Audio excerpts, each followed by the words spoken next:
Assalamualaikum warahmatullahi wabarakatuh. Materi kali ini kita akan membahas tentang mekanisme transport pada membran sel. Setelah mempelajari materi ini, Miss berharap kalian dapat mengidentifikasikan jenis-jenis transport membran, menjelaskan jenis-jenis transport membran, dan membandingkan mekanisme transport pada membran, seperti pada difusi, osmosis, pompa ion, kotransport, endositosis, dan eksositosis. Kalian masih ingat kan pembahasan tentang membran sel? Kalau membran sel itu memegang peranan yang sangat penting dalam proses keluar masuknya zat, sehingga interaksi sel dengan sel yang lain juga dengan lingkungannya dapat berlangsung dengan baik. Apa saja tujuan transport zat melalui membran sel? Antara lain yaitu memasukkan gula, asam amino, dan nutrien lain yang diperlukan oleh sel. Ini terjadi saat darah mengangkut nutrisi hasil dari pencernaan. Tujuan yang kedua yaitu memasukkan oksigen dan mengeluarkan karbon dioksida pada saat respirasi, mengatur konsentrasi ion anorganik di dalam sel, membuang sisa-sisa metabolisme yang bersifat racun, menjaga kestabilan pH, dan menjaga konsentrasi suatu zat untuk mendukung kerja enzim. Kalian bisa bayangkan ya, jika konsentrasi ion-ion tersebut tidak seimbang, kemudian sisa reaksi kimia atau metabolisme yang bersifat racun tidak dikeluarkan dari sel, pH tidak stabil, dan kekurangan suatu zat, maka akan mengganggu kerja dari sel, sehingga akan menyebabkan gangguan-gangguan yang kita kemudian merasakannya sebagai sakit. Transport zat melalui membran dapat dibedakan menjadi dua jenis, yaitu transport pasif dan transport aktif. Transport pasif terdiri dari proses difusi dan osmosis. Proses difusi dibedakan lagi menjadi dua, yaitu difusi sederhana dan difusi terfasilitasi oleh saluran protein dan saluran pembawa.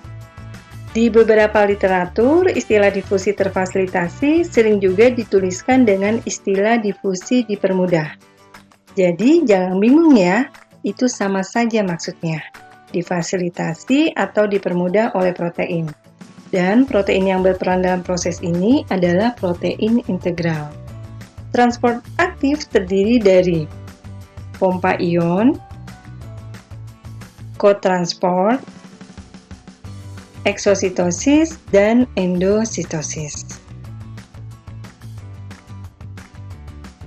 Transport pasif yaitu transport ion, molekul, dan senyawa yang tidak memerlukan energi saat melewati membran plasma. Terjadi karena adanya perbedaan konsentrasi antara zat yang berada di luar sel dengan zat yang berada di dalam membran sel, yaitu berlangsung dari konsentrasi tinggi menuju ke konsentrasi rendah. Ya, seperti saat kita menaiki perosotan, kita bisa duduk diam, meluncur begitu saja tanpa membutuhkan energi.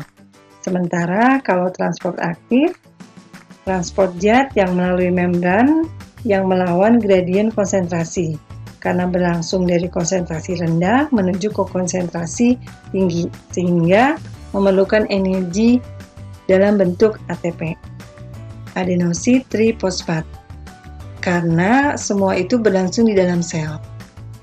Nah, seperti saat kita menaiki tangga, kita kan tidak bisa hanya berdiri diam begitu saja, tetapi harus melakukan gerakan sehingga kita bisa menaiki anak tangga, dan itu membutuhkan energi.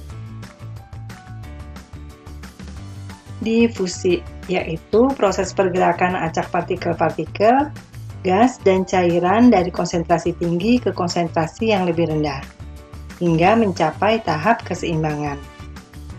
Coba kita perhatikan gambar berikut. Untuk gas, contohnya karbon dioksida dan oksigen, dapat berdifusi melewati membran sel dengan mudah.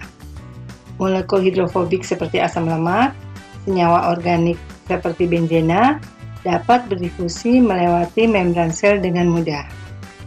Lihat ya di gambar itu. Nah, begitu juga molekul polar yang tidak bermuatan seperti air dan etanol dapat berdifusi secara spontan melewati membran sel juga dengan mudah, akibat adanya perbedaan konsentrasi antara di luar membran sel dengan di dalam sel. Dan untuk molekul polar yang berukuran besar dan molekul yang bermuatan, Juga dapat berdifusi melewati membran sel, namun tidak mudah, sehingga membutuhkan bantuan protein integral untuk melaluinya. Apa yang terjadi saat setetes tinta yang berwarna gelap diteteskan pada segelas air jernih? Molekul tinta yang dikemas dalam satu tetes akan menyebar ke area yang lebih besar.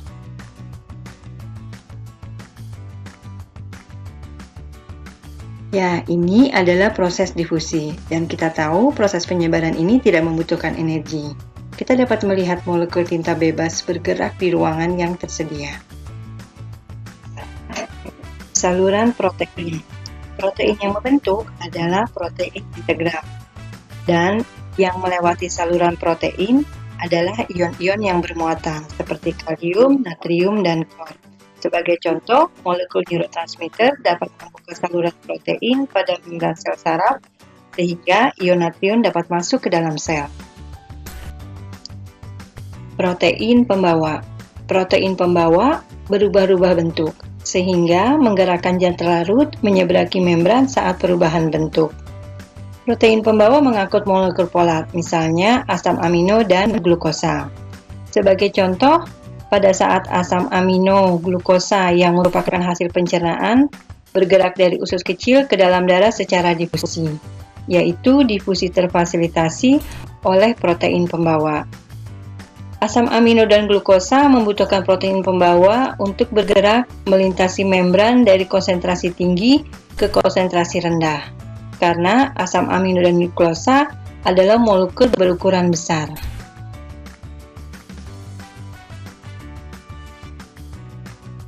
Osmosis. Osmosis adalah proses bergeraknya molekul air atau pelarut dari larutan dengan konsentrasi tinggi menuju ke larutan dengan konsentrasi pelarut rendah melalui selaput selektif permeabel. Apa yang terjadi pada kismis yang direndam dalam air? Ya, ini adalah proses osmosis, di mana air masuk ke dalam sel sehingga kismis memekak, yaitu proses perpindahan air dari konsentrasi tinggi menuju ke konsentrasi air rendah melalui semi membran permeabel. Pergerakan air terpengaruh oleh zat terlarut di dalamnya. Mari kita lihat percobaan berikut. Ada 3 buah piring dengan sel darah merah di dalamnya. Setelah beberapa saat, akan terlihat pada piring pertama memiliki sel yang menyusut. Sel kedua tidak terjadi perubahan. Dan sel ketiga terlihat bengkak. Apa yang terjadi? Pada piring pertama, kadar air larutan kurang dibandingkan sel-sel darah merah yang ditempatkan di dalamnya. Dengan kata lain, mengandung larutan tinggi atau hipertonik. Itulah alasannya mengapa molekul air dalam sel darah merah pindah dari dalam sel keluar sehingga sel menyusut. Dan larutannya disebut dengan larutan hipertonik.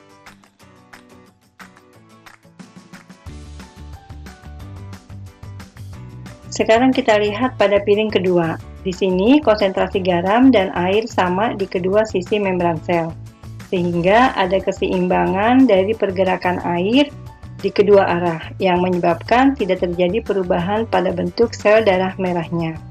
Larutannya disebut dengan larutan isotonik.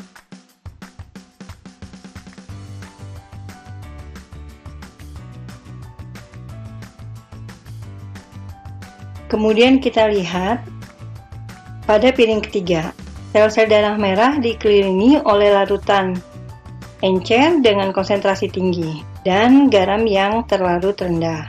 Oleh karena itu, air bergerak ke dalam sel dan menyebabkan sel darah membengkak. Larutannya disebut hipotonik. Dari percobaan ini dapat ditarik kesimpulan bahwa konsentrasi larutan mempengaruhi pergerakan air dan membantu sel mempertahankan tekanan sel, sehingga sel dapat bertahan.